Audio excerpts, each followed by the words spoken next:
Dragon Source, sexiest man alive, Alien Slayer, Demon Slayer, Super Soldier, and we're live on New Earth. Let's go. With Weibelhaus over here. Hello? And best security guard in the industry. So today we're talking about synthesis, how to rectify duality, turning a negative into a positive or a positive into a negative, and finding a balance in that. Would you like to just give a brief rundown of your story, bro? Like, what do you mean? Like you were talking about how, Oh, like the one we like were just yeah, talking your job, about. yeah. Oh, okay. So yeah, basically, you start out positive in life. It's usually gonna go down. You start off bad, and it's usually gonna go up. Like positive and negatives kind of thing. Camera freaking me out. Sorry. No worries. No, but I don't mind being recorded. But yeah, don't know how to put it to better words than that. Shit. Well, you can be in a negative situation, getting harassed at work or whatever, and then what happened is he went to his boss, confronted the situation, and his boss offered him a $1,700 settlement. Oh, right. Oh, okay. My bad. Oh, that's what you were talking about. Okay, yeah. Basically, it was just like, you know, everybody talking shit to me or just about me at work, and start hearing about it. And so I was just like, okay, running my boss about it, and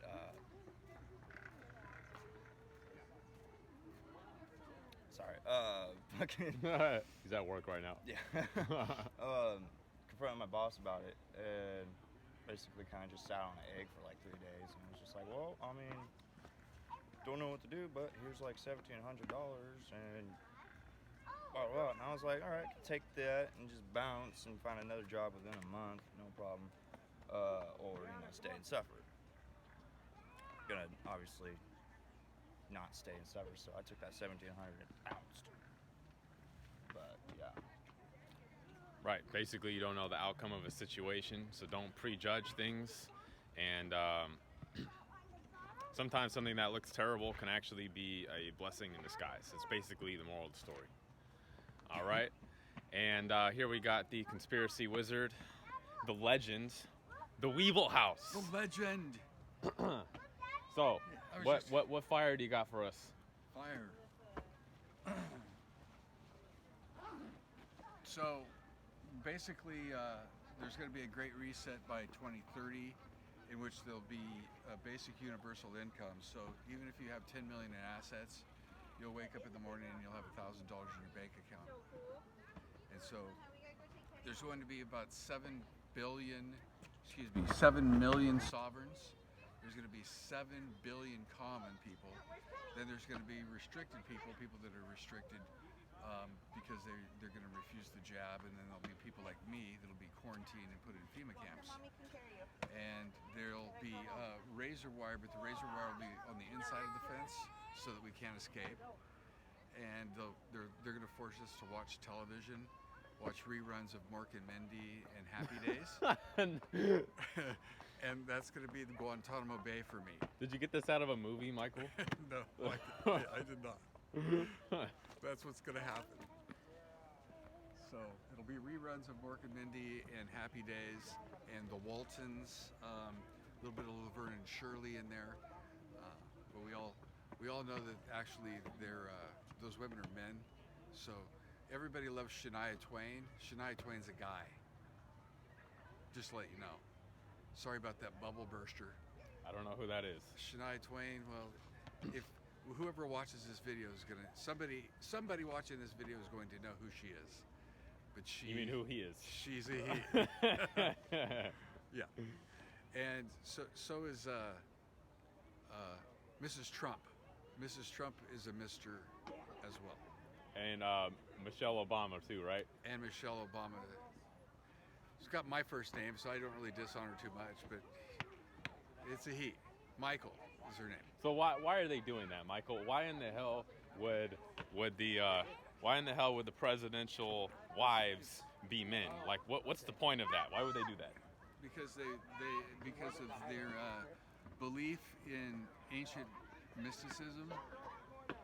So generally people are good people, and they may like believe in God and things like that, but they don't practice a certain religion. But generally speaking, especially here where we're at Sundial Bridge, the fella telling the story about the $1,700 and things like that. We're good people. We'll help each other out, and we do good things. But at the top of the pyramid, what we have is we have people that believe in ancient Babylonian mysticism. Mm-hmm. So it's a form of worship that they worship Baphomet, and they have to. Hey, thanks for your time, brother. Okay. And they have to do this. They're cursed by their ancestors, actually. Okay. Yeah. So my parents met here in Reading. My mother's from Alabama. My father's from Nebraska, and they happened to meet here, and they had a good time one night, and I'm here. And so it's basically that and stuff like that, and that's how most of us arrive in this world. They're not like that. They're interbred. They have their own bloodlines, and they keep their bloodlines pure in order to maintain control of the matrix that we live in. Mm-hmm. So we live in a matrix of power, in which everything is created, from religion to education to infrastructure, jobs, relationships. It's all manufactured. And we're all taught, and we teach our children and our children's children, and it goes on and on and on, just, to be proud Americans and vote and be honest and do the right thing. And that's indeed what we all do. But at the top in this matrix, they don't roll like that. So these people are coming from ancient bloodlines. Is that the reptilian bloodline? Yeah, they appear to be people. They shapeshift into human form when they're out in public or out in the general populace, also known as the goyim. So when they're out with the goyim, they take on a human form. But when they're behind closed doors doing their ceremonies and things like that, they shapeshift back into reptilians. Okay, so that is why they have no compassion for humanity, because they're not human. Correct. They don't have empathy. If the little girl was to fall, you'd want to reach down and help her. Parents are going to be quick to be there to defend her pain and suffering from her fall, but we have empathy. We go, oh man, that must hurt. I remember when I tripped and fell and hurt. They laugh at that. They laugh at the pain, and they like to create pain. That's why we have endless wars. There's been war since humanity was created. It's endless fighting. It's fighting everywhere, and then they create it too. They create that what's called crisis actors that actually put on like Black Lives Matter. The 60s was another one where it's just people that they try to create order out of chaos. So they create chaos, and as we were discussing earlier, the Hegelian dialectic is synthesis, antithesis, and synthesis. Problem, reaction, solution. Problem, reaction, solution. Yep. So they create a problem, they get a reaction from the people, and they give them a solution. Mm-hmm. And it's worked well. The false flag events are what lead to all of the chaos that's in our world. We're fortunate that we live in a place in Northern California where it's relatively calm here.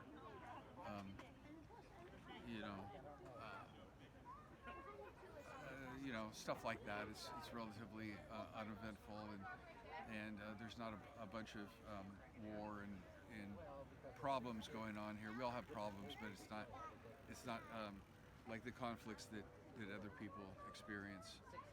And then we have the immigration realities, because the only way they're going to be able to bring about the New World Order is to turn America into a third world.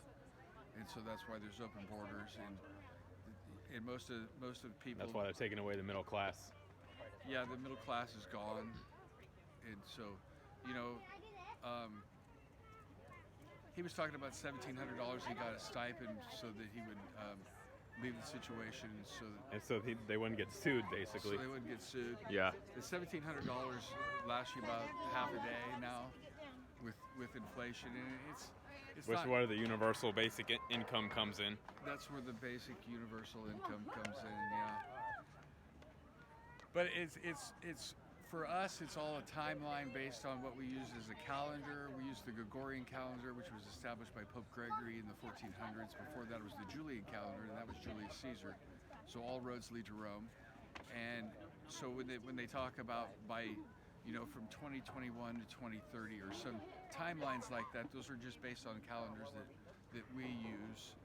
And I'm talking about we being white Anglo-Saxon. The Europeans use that calendar. Americans, America, and so it's not necessarily going to happen, in that time zone. It could be later. It could be pushed later. One thing that is going to happen for sure, though, in California, in New Jersey, in Maine, New Hampshire, Vermont, and Florida, by 2035, all passenger vehicles will be zero emission. So when you buy a new vehicle in the year 2035 and beyond, they'll be electric. Mm-hmm. And a lot of people really like the electric idea, but it's full of faults. As they found out in Chicago, when it gets too cold, the batteries freeze, and then you're stuck, and that's really uncomfortable to be in freezing conditions without a heater. And a lot of people find it difficult. A lot of people, especially in the North State, they enjoy quads and dirt bike riding and things like that. And so you tell those people they're not going to be able to do that, they're going to revolt. But that's just a small portion of the population that's going to want to revolt. And it's a fine line. It's a fine line. They can't push the population too far, too fast, or it would be an all-out revolt, and the agenda would get seen through. So they have to baby feed us, walking us, breadcrumbing us to the final finish line they're trying to get to. The totalitarian tiptoe. The totalitarian tiptoe. Okay. So okay. I have two questions. One, what do these reptilians get out of our suffering? And two, how do we avoid the New World Order agenda, Michael? Because they're reptilians, they're cold-blooded, and so they like suffering. Suffering to them is like the Super Bowl is going to be to millions of people tomorrow, especially in California if the San Francisco 49ers, who I would assume they're favored, if they come out on top and win the bowl, the big bowl, that's going to be a wonderful thing. That's going to be happiness. These reptilians, they don't play ball. They don't have those sorts of enjoyments, pastimes. They just want to see people constantly in pain, and the reason it gives them satisfaction is because they want that. They want to have empathy and to be human. That's why they give us. They actually think that humans, because of their behavior, they're going to get together and turn the house of cards over. They believe that the humans will all come together and defeat them. And that's why they give them stipends when they have the coronavirus and a pandemic and everybody's out of work. They give everybody checks to keep them from revolting, because the reptilians don't understand.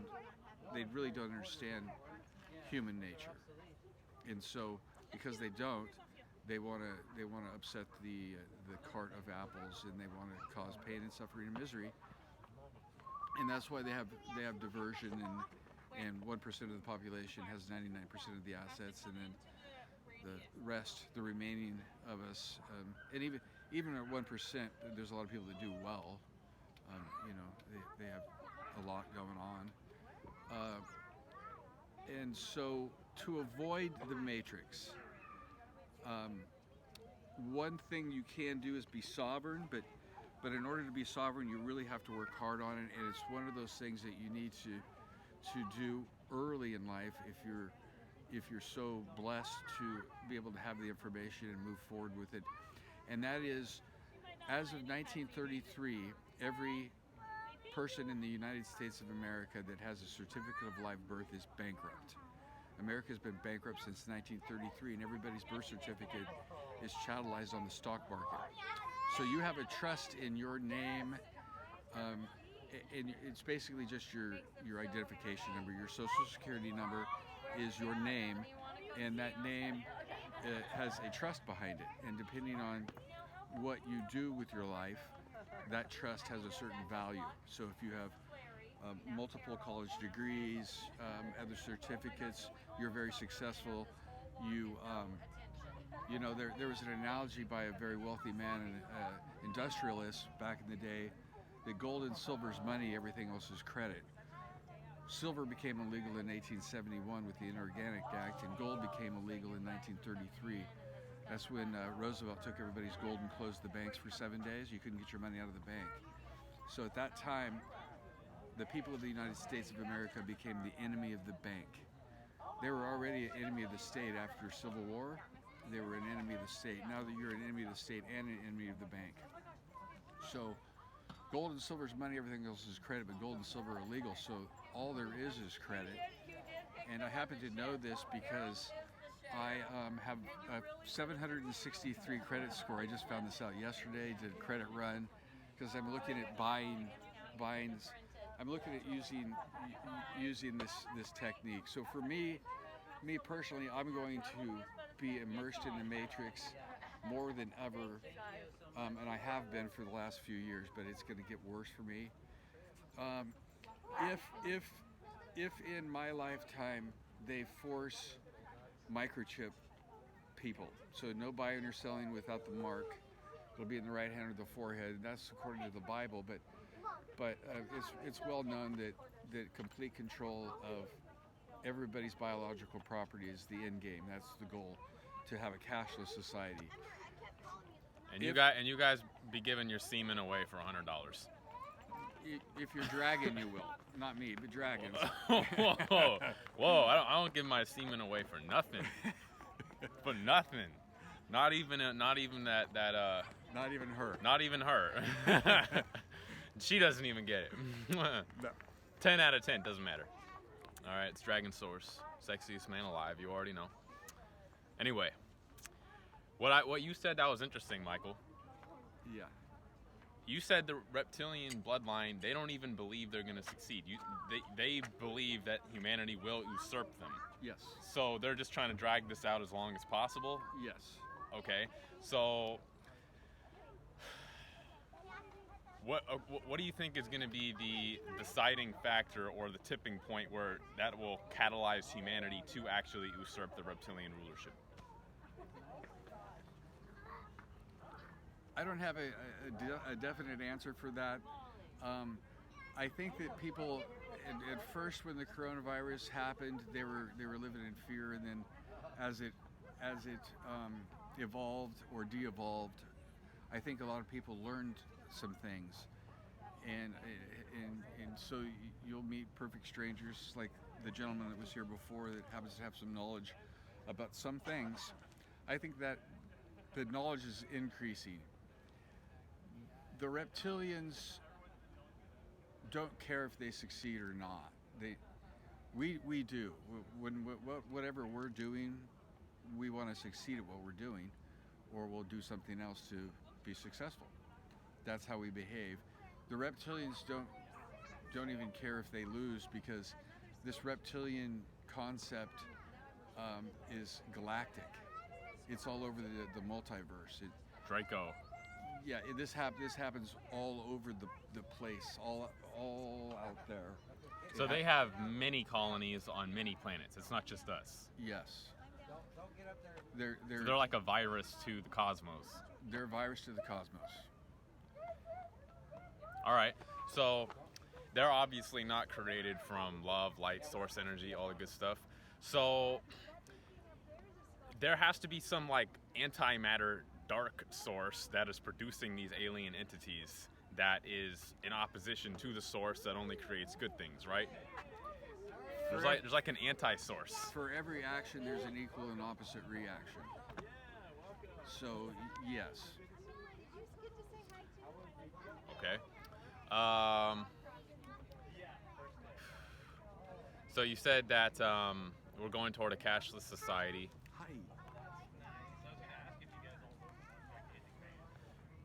Hi.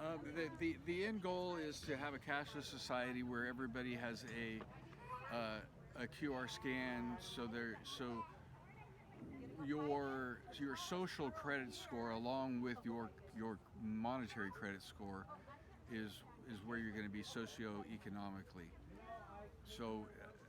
So that goes along with the social credit score, what they've been showing us in China already.